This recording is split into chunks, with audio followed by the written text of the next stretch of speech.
Welcome back. If you've just joined us, you're watching the news at 10 on Channels Television live from Lagos. The Deputy Speaker of the House of Representatives says the National Assembly will work to help resolve some of the challenges being faced by Nigerians abroad who cannot use their Naira-denominated ATM cards. The Deputy Speaker said this while meeting with Nigerians living in Malaysia. He also assured officials of the Nigerian embassy in Malaysia of the legislature's support and promised to help address some of the challenges facing the embassy. Our correspondent, Larry Lasisi, has the report. After several days at the Conference of Speakers and Presiding Officers of the Commonwealth, the Nigerian delegation, led by the Deputy Speaker of the House of Representatives, visited the Nigerian High Commission in Kuala Lumpur, Malaysia. The delegation met with staff of the embassy, led by the Acting High Commissioner. The Deputy Speaker said he is aware of the challenges they're facing. Like I said, to those of you who have not seen us in the last 5 days, we had an informal meeting at our hotel yesterday. We have discussed nearly all the problems that are being faced by Nigeria here.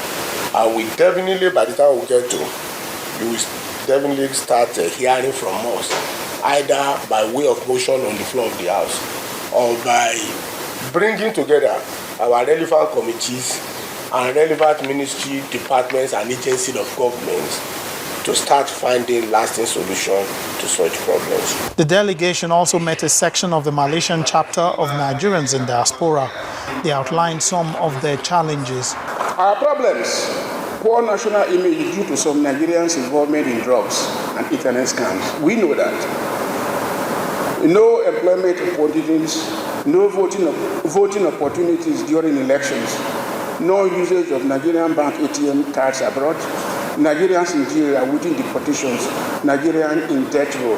The Acting High Commissioner to Malaysia also highlighted some of the efforts of the embassy. We take out time, we visit all the different prisons. Once we have reports from the deportation from the prisons telling us we have so and so Nigerians there, we divide ourselves into groups. We visit them, we talk to them, we visit the prisons. We do as much as even taking money, because when we get there, they complain to us that they don't have soap, they don't have toiletries. We do that. The Deputy Speaker said the legislature will keep an eye on the challenges being faced by Nigerians in Malaysia, especially with the bank ATM cards. Yes, they sorted out. We've been talking to the CBN governor, and I think some reversals have been made in the last few days. If you think in the next few days, if you think those reversals are not sufficient, through the High Commission, let us know. We will go all over again, make motion on them, and make sure we invite the CBN governor to do the meeting. He appealed to Nigerians in Malaysia to remain law-abiding and forthright. He also encouraged them to always give Nigeria a positive image, assuring them that all their demands will be considered. Lanre Lasese, Channels Television News. January 15, 1966 recorded the first coup in Nigeria. The aftermath of this spiraled into a bloody civil war when a section of the country attempted to secede and set up a new republic, Biafra.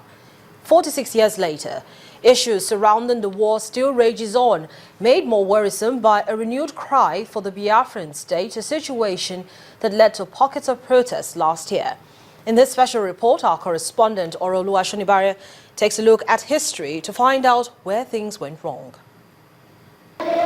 Nigeria, a land filled with multiple interests. Looking back at the history of this country, the question that comes to mind is, where did it all go wrong? Was it the amalgamation in 1914, the independence in 1960, the 1966 assassination of prominent leaders, or the civil war that led to the deaths of millions of Nigerians? It will for us be the price of freedom.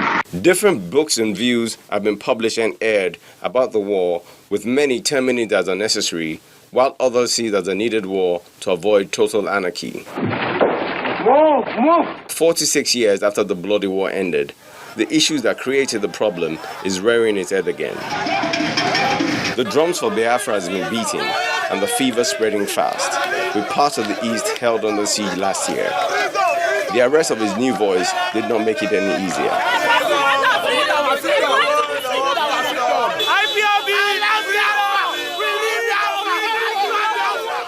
But there was an instant response from the military.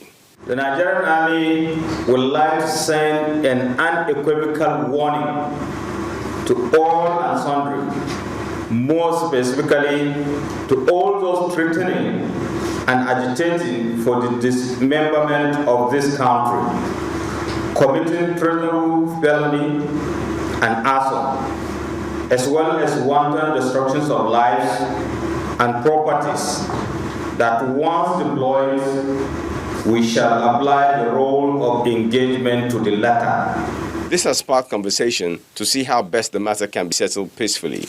Someone who knows the importance of this peace is former President Olusegun Obasanjo, who played a major part in attaining victory for the Nigerian army. Biafra as a secession issue is dead, and nobody should follow that way. It can again only lead to disaster. But I see this resurgent Biafra agitation not for secession or creation of an independent entity from Nigeria, but as a cry for attention, amelioration, and improvement of socio-economic conditions and situation, especially of the youth in Nigeria in general, but in the Southeast in particular. Another voice is undeniably one of the most important. Former head of state Yakubu Gowon, who was at the helm during the crisis. He, along with the first elected vice president, Alex Ekweme, are men who have seen it all and wish the nation nothing but the best. There is nothing that you can wish Nigeria more than continued peace and stability, to wish all Nigerians well, and to wish the leadership all the best in their new assignment to move the country another step forward. Even though Nigeria is a complex country, I think we are very much loved by God. We have our problems, but whenever we get to the precipice, we always have a divine intervention to pull us back from the precipice, and then we'll start again and try to move forward. So it's just my faith. Nigeria, a nation of multiple interests, a land of promise. The only thing that can make or break this country, regarded as the giant of Africa, are those who have little or no understanding of what its purpose stands for. Orolu Ashonibare, Channels Television News. Well, the first coup in the country also led to the death of some politicians, including the Prime Minister, Sir Tafawa Balewa, in January 1966. The coup led to the civil war in July 1967. Chief Festus Okotie, then Minister of Finance, was also among those killed.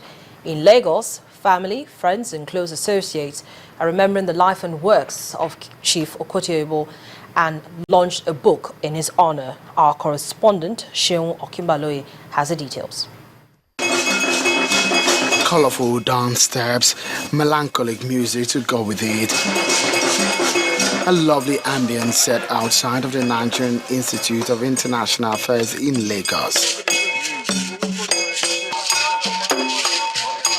On the inside, guests are seated, and the chairman is Nigeria's former President Olusegun Obasanjo. The room is filled with eminent Nigerians from every walk of life. The event is a 5th year remembrance and book launch in honor of Nigeria's Minister of Finance in the Fourth Republic, Chief Festus Okotie, who was murdered in the 1966 coup. The chairman of the occasion, Chief Obasanjo, who was in the military at the time, opens the floor with a speech.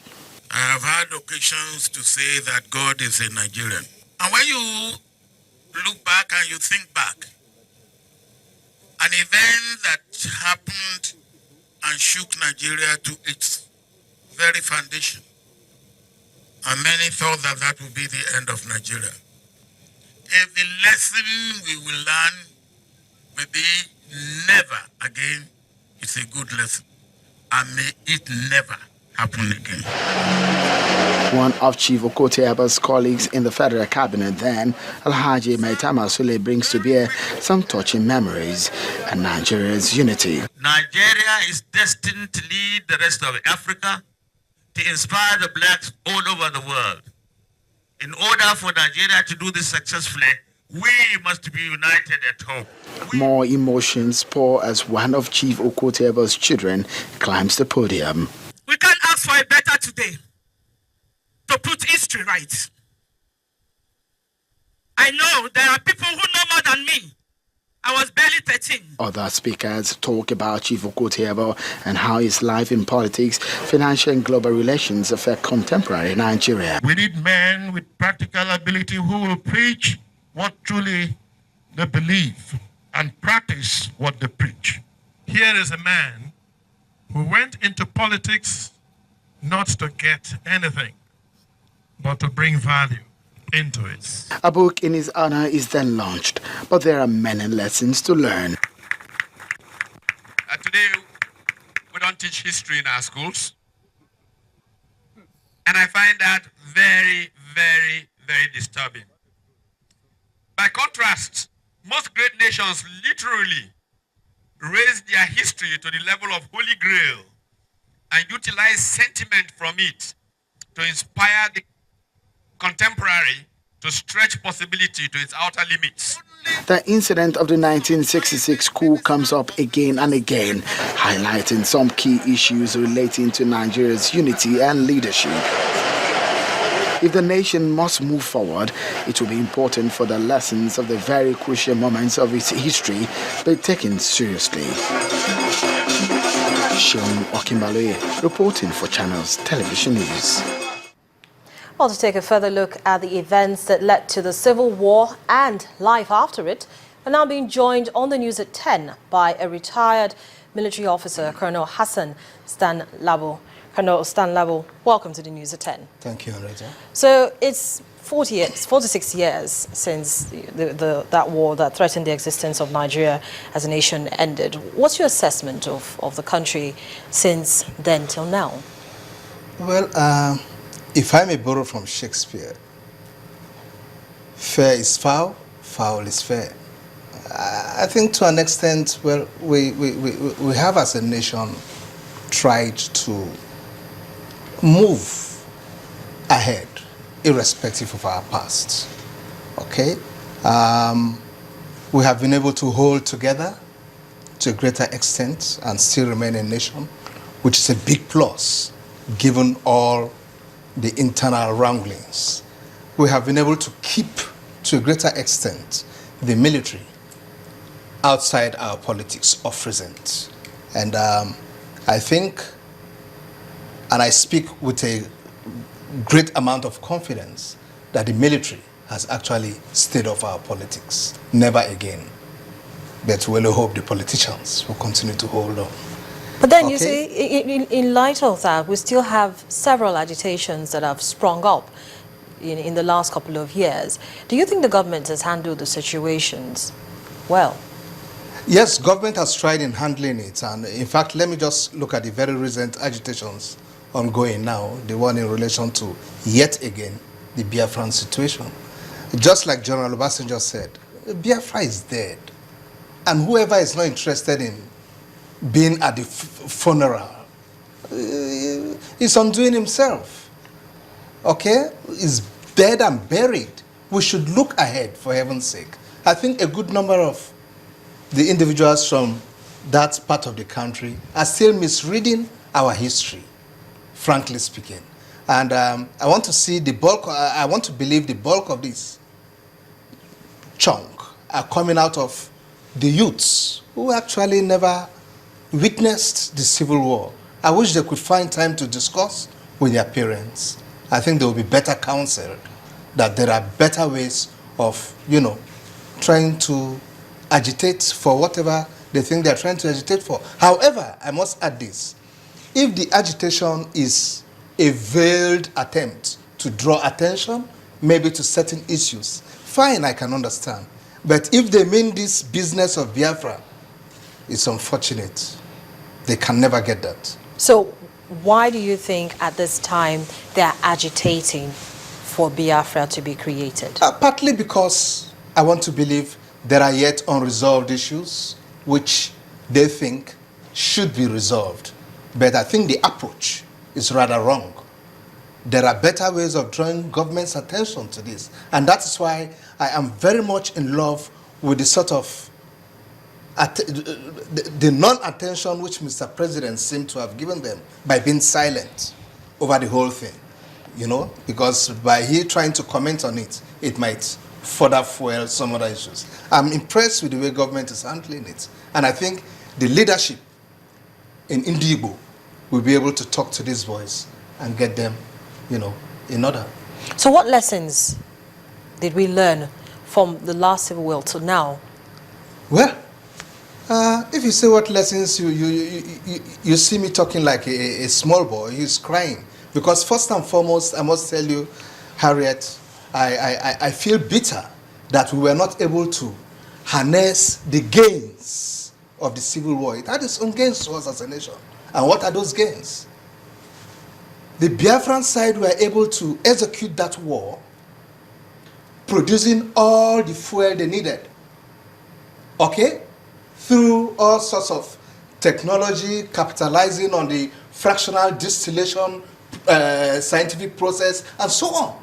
Why did we not capitalize on that and be able to, you know, have some depth in our own local technology in producing, in refining our fuel? What of the Ojukwu bombers? What was it called? Ogunigwe or so. I'm not an Igbo man, I might not be able to pronounce it well. We have not, you know, capitalized on these things. We said one Nigeria after the war. Why did we not set out to get these guys and say, look, we must build our technology up? Countries like Pakistan and India, who are behind us technologically, today have gone up to what's it called? Have developed their technology to a point where we are today onlookers. What is the DIC still doing till now? That's the Defense Industrial Corporation, which was set up a long time ago. There are lots of things we could have capitalized upon, which the Biafran side actually used in executing their war. Look at even one simple one, the NOA. This gentleman who was running the campaign, I mean the propaganda machinery for the Igbos. There are lots of things which our own NOA, that is the National Orientation Agency, would have been able to buy from that, how they ran their propaganda machinery. And it could have helped us today in mobilizing the civil population in supporting the ongoing war in the Northeast. We have lost out on all this a great deal, okay? And it is important that we begin to look at where we think we have actually lost out. What were some of the reasons that led to the civil war or even the coup itself? All right? It had to do with inept leadership. Do we not still have inept leadership today? Look at the last 16 years.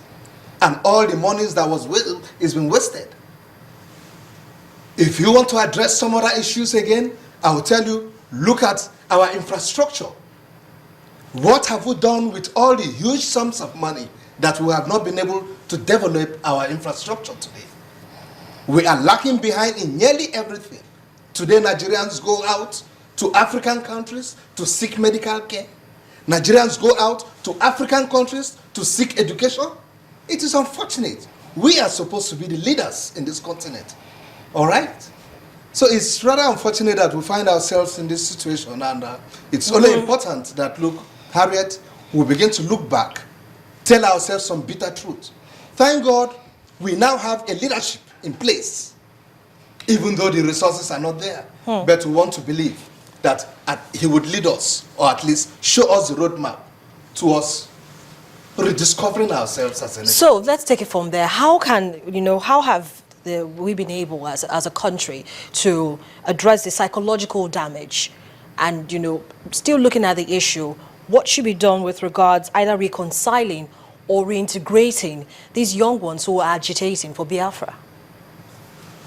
That is why I'm so happy with Mr. President. his employment generating programs which he has put in place.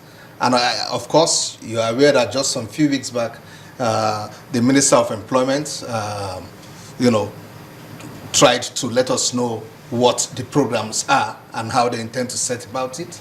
All right? And we are also aware that he has left instructions that in nearly every ministry, whatever programs they are coming out with, must have some employment content to it, so that we can be able to, bring together a good number of these youth and make them, engage them reasonably, other than, because part of all these agitations, I must tell you, is born out of lack of proper things to do. Well, Colonel Stan Labo, thank you so much for coming on the News at 10. Thank you, Harriet. I really appreciate it. When the News at 10 returns, the Department of Petroleum Resources, DPR, to impose a fine of 1 million naira on fuel stations selling above the new pump price. To join us again.